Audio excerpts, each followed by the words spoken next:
dia a todos, né? Inicialmente eu quero agradecer, né, a organização pelo convite, especialmente a Maria Alice aí, né? É muito bom conversar com professores, né? Foi muito legal, né, tá vendo as propostas em ação e ouvir, né, a professora Silvânia, a Maria Helena, enfim, faz a gente pensar em como aperfeiçoar o nosso trabalho, né, algo que está acontecendo. Então, assim, para mim é uma honra estar aqui participando e aprendendo. Eu pensei numa estratégia talvez um pouco diferente, assim. Na verdade, assim, eu sei o quanto é difícil apresentar um trabalho em 20 minutos, enfim, no tempo que vocês tiveram, né? E eu acho que grandes temas que tanto, né, a professora Silvana como a Maria Helena colocaram aqui, né, a ideia do protagonismo, né, como a gente favorecer que as nossas crianças, né, os nossos estudantes sejam protagonistas das ações, né? A ideia da experiência, né, dos campos de experiência, como integrar isso. E interessante que as quatro também comentaram sobre a coisa desse momento da vida, né, não só infantil, mas a questão dos eletrônicos, né? Quase todas vocês citaram, o que leva a gente a pensar na importância, né, da escola, dos espaços educacionais, institucionais, pensar em uma vida ativa, né? Mas uma vida ativa não ficar fazendo flexão de braço, né? Uma vida ativa nesse sentido da experiência, da centralidade da cultura, né, na experiência que eles têm, que eu acho que também foi colocado pelas professoras. Mas aí, assim, então, partindo desses pressupostos aqui, né, colocados, e ouvindo vocês, que eu queria ouvir mais um pouco de vocês, então eu vou usar uma estratégia um pouco diferente. Assim. Eu tenho, assim, talvez uma pergunta para cada uma de vocês, a partir do que esse campo de pesquisa e intervenção tem levantado como desafios e possibilidades, né? Então, deixa eu ver se eu consigo fazer isso também nos 15 minutos, menos, né? Porque aí eu quero passar a palavra para vocês. Olha, eu fiquei muito impressionado com os 4 trabalhos, né? E gostaria de destacar na professora Fernanda, né, no Céu Formosa, a questão da dança, né, das rodas cantadas, do gesto, né? Veja, esse é um tema, pelo menos na minha experiência com a educação infantil no município de São Paulo, sobretudo na área, né, da educação física, os professores de educação física, quando eles vão trabalhar, não no sistema público, mas no sistema privado, né, veja, a dança tem sido um grande desafio, não só para os professores de educação física e professoras, mas também para as professoras de sala, né? Eu estou há 30 anos na EMEI Antônio Bento, né? Passei por várias professoras, elas foram aposentando, talvez um dia eu me aposente também, mas, enfim, nesses anos todos, eu percebi que a dança é um desafio. Né? E veja, e para mim também é um desafio, para os meus estudantes, né, não só para as professoras de sala.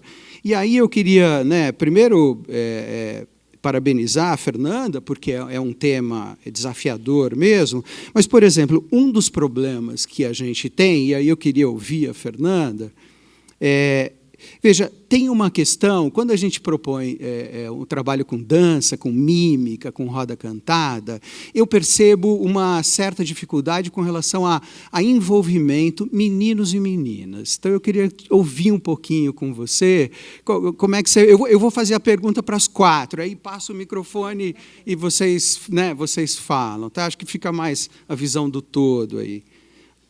Então, assim, eu acho que tem uma coisa da meninos e meninas, que é uma coisa que, para nós, lá na Antônio Bento, é uma coisa importante, né?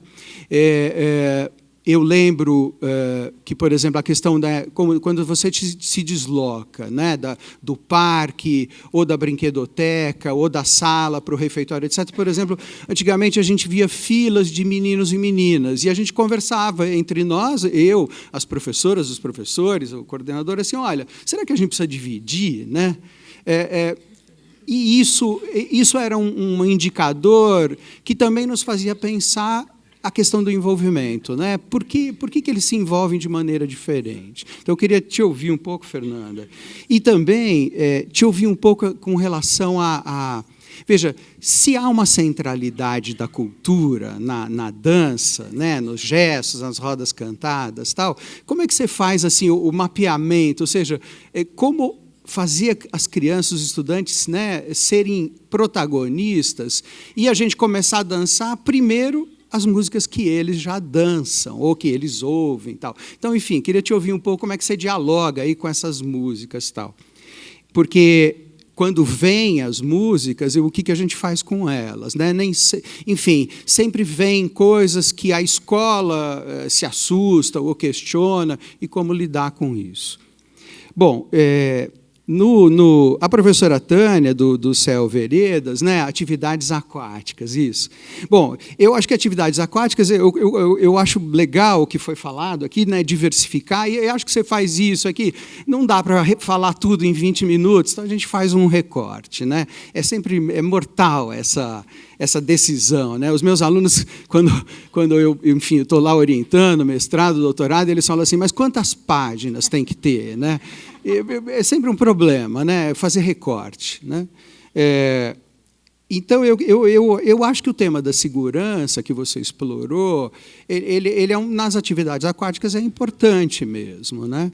E, na minha experiência, eu acho que assim, o problema não são tanto as crianças, o problema são as famílias que interditam essa possibilidade de expressar, de se movimentar, e ainda mais se estiver meio líquido, complicou mais ainda. Eu digo isso porque, nesses anos que eu estou lá na EMEI, eu vivenciei vários acidentes, né? Fratura, algumas mais sérias, contusões, etc.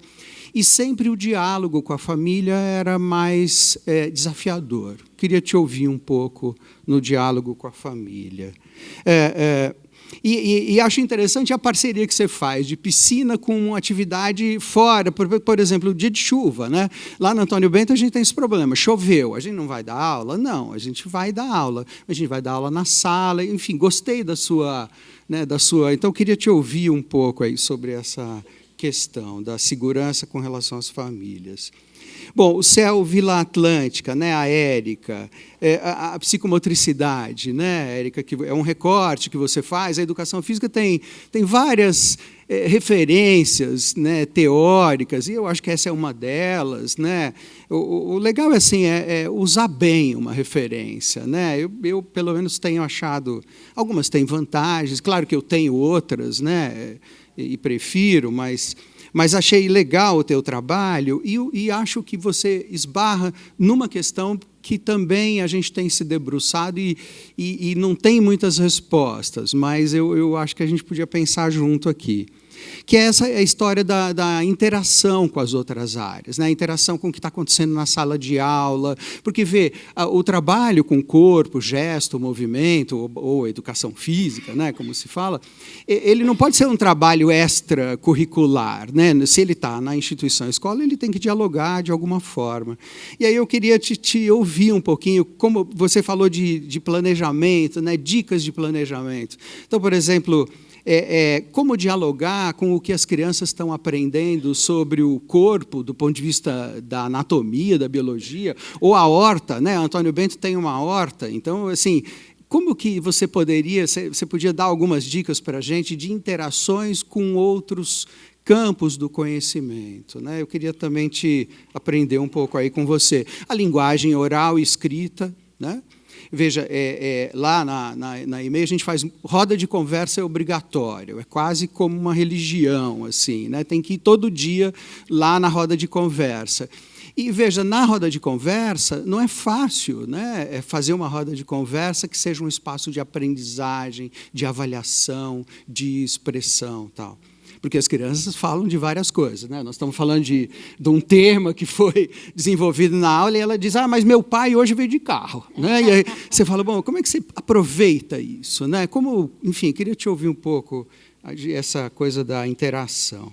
E, para finalizar, Elisângela, olha, Elisângela, eu assim, fiquei encantado, não tanto do ponto de, claro, do ponto de vista profissional, tá, eu quero te perguntar uma coisa, mas assim, também do ponto de vista pessoal, porque em tempos de ansiedade, e eu sou eu sou a vítima disso, eu sou muito ansioso, né? Eu acho que a yoga, a aromaterapia, enfim, eu acho isso genial, né? Acho que eu domino muito pouco isso, mas tenho esbarrado, sei lá, acho que tem uma sincronicidade universal que está me colocando mais próximo disso, tanto do ponto de vista de um desenvolvimento pessoal como profissional. Porque tem um mito de que a criança pequena não vai se aproveitar disso, mas eu tenho visto trabalhos incríveis, o seu é um deles, né? Porque, veja que interessante, né? Tem uma educação dos sentidos aí.